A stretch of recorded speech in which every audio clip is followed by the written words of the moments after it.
밤이나 까무구라. 어사의 봉변. 조선 마렵의 일입니다. 경상좌도어사로 뽑힌 박규수가 영남으로 내려가 경상감령에서 따르는 무리와 여러 일을 상의하여 합의한 후 그들에게 여비를 내어주면서 말했습니다. 그럼 그때 그곳에서 보세. 어사는 일행과 원양에서 만나기로 약속하고 각자 길을 떠났습니다. 그런데 가명이 있는 대구에서 밥을 적게 먹고 출발한 까닭에 어사는 도중에서 시장기를 느꼈습니다. 말을 많이 해서 그런지 벌써 허기가 지네. 어사는 주막에 들러 점심을 먹으려고 돈이 얼마나 남았는지 살펴봤습니다. 앞불사. 가진 돈을 무리에게 전부 나눠준 탓에 남아있는 돈이 한 푼도 없었습니다. 이런, 정작 내가 쓸 돈을 챙기지 못했구나. 어허, 이를 어쩌나.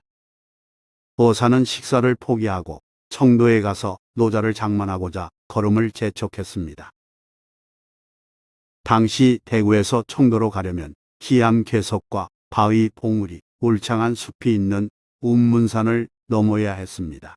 난생 처음 그 길을 걷는 배고픈 나그네는 그야말로 굶주림과 혼자 싸우며 기어가다시피 걷다가 고개 위 정자나무 그늘 아래에서 잠시 쉬었습니다. 주위를 둘러보니 음식 파는 점포는 많으나 돈이 없어 사 먹을 수 없었습니다. 그야말로 그림의 떡이로구나. 기진맥진한 어사의 눈에 수수전병을 붙여서 파는 노파 두 사람이 보였습니다. 어사가 다가가서 한 노파에게 값을 물어보니 큰 전병 두 개에 한 푼이라는 답이 돌아왔습니다. 어사는 입맛을 다시면서 노파에게 조심스레 부탁했습니다. 내가 청도에 아는 사람이 있으므로 그리로 가는 즉시 돈을 빌려 이리로 와서 갚을 테니 외상으로 한 푼어치 전병을 주시구려. 그 말에 노파는 입을 삐쭉 내밀고 코웃음치며 대답하지 않았습니다. 어사는 정성을 다해 여러 번 애걸하다시피 재차 부탁했으나 노파는 쌀쌀맞은 표정으로 화를 내고 귀찮아했습니다. 재수 없으려니까 별놈이 다 공짜로 달라 하네. 사지 멀쩡한 놈이 거지 행세하며 왜 나를 성가시게 구느냐. 노파는 분이 풀리지 않았는지 어사를 확 떠밀어 잡아뜨리며 갖은 욕설을 퍼부었습니다. 망할 녀석, 빌어먹을 놈 이놈아, 내 약물로 밤이나 까무구라. 노파는 차마 여자 입으로 꺼내기 힘든 추악한 패담을 행인들 앞에서 마구 늘어놓았습니다. 특히 약물로 밤이나 까먹으라는 욕설은 심한 모욕이어서 어사는 물론 듣는 이마저 얼굴을 찌푸렸습니다. 그 옆에서 지켜보던 또 한 명의 전병 파는 노파가 가엾게 여기며 어사를 불러 자기에게로 와서 전병을 먹으라고 말했습니다. 그 노파는 선비에게 무안당하는 꼴이 안타깝고 돈 안 받아도 괜찮다며 위로의 말을 건넸습니다. 그러자 욕하던 노파가 성을 내며 그 노파에게 말했습니다. 너는 인심 좋고 돈도 많구나. 너도 밤이나 깔 연이로다. 저 사람을 언제 봤다고 전병을 공짜로 먹이려느냐. 이년아, 너도 밤이나 까무구라.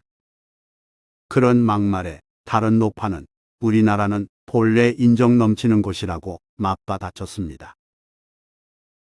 허기로 인해 어지럼증까지 느끼던 어사는 노파가 공짜로 준 전병을 허겁지겁 먹었습니다. 그 모습을 보며 노파는 물까지 떠주면서 천천히 먹으라고 말했습니다. 덕분에 어사는 전병으로 요기하여 심한 허기를 면했고 정신을 차릴 수 있었습니다. 정말 고맙소. 내 꼭 오늘 저녁 안으로 돈을 갚으리다.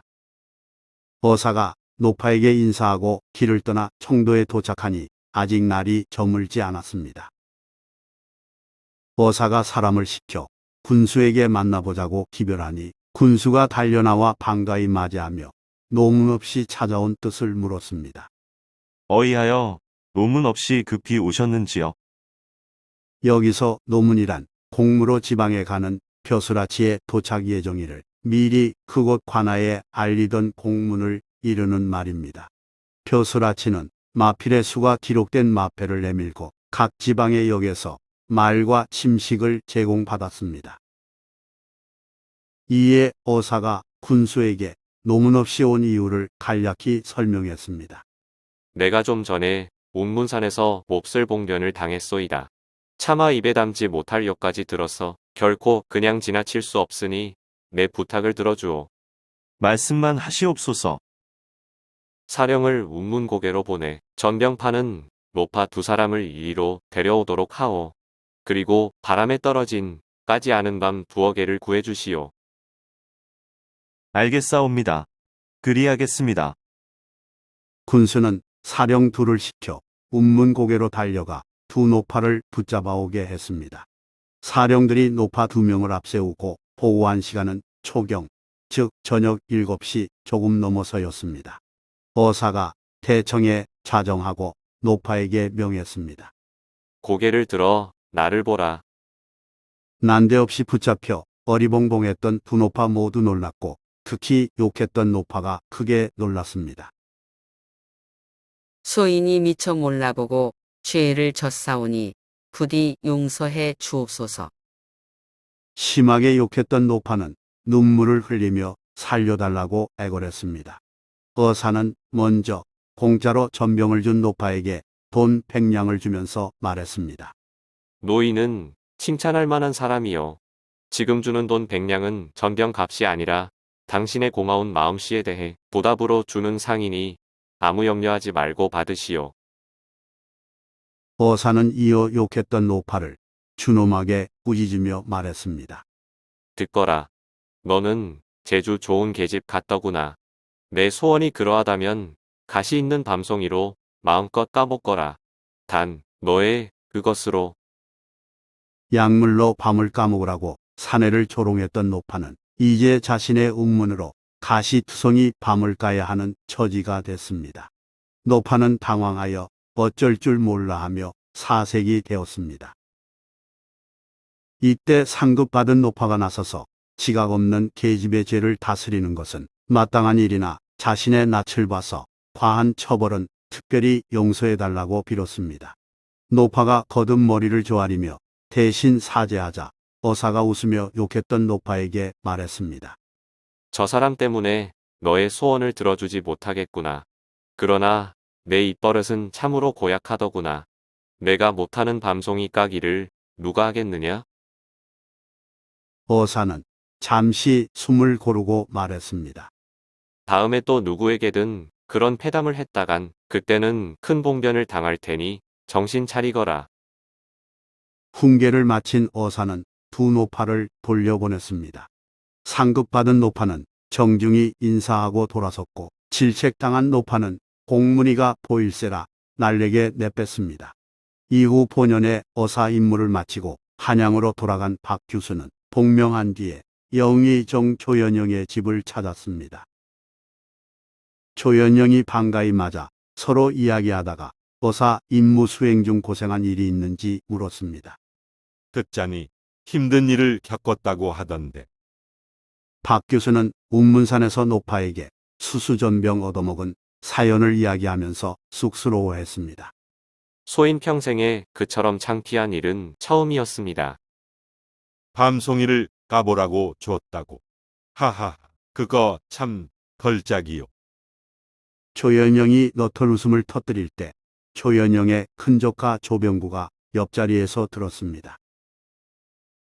조병구는 나중에 친구에게 그 이야기를 그대로 전했고 여기저기 말이 퍼져서 온 조정이 다 알게 됐습니다. 하여 누구든 박 교수를 보면 밤 까무구라, 밤 까무구라라고 말하면서 웃었습니다. 왕은 어사로 활약한 박 교수의 공을 치하하고 승지로 승진시켰습니다.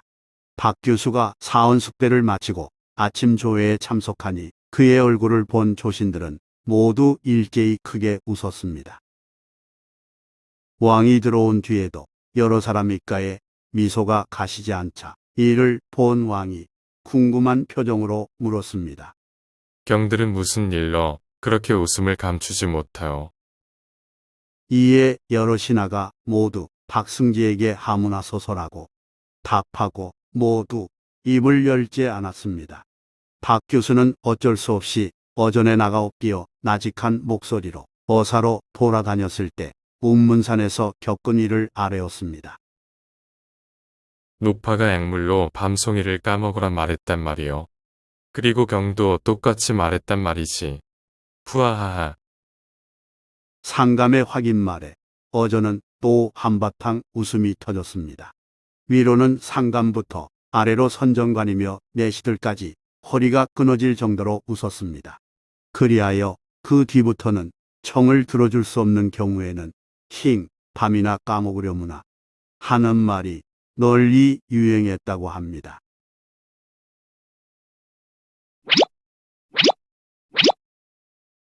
좋아요 및 구독은 영상 제작에 큰 힘이 됩니다. 고맙습니다.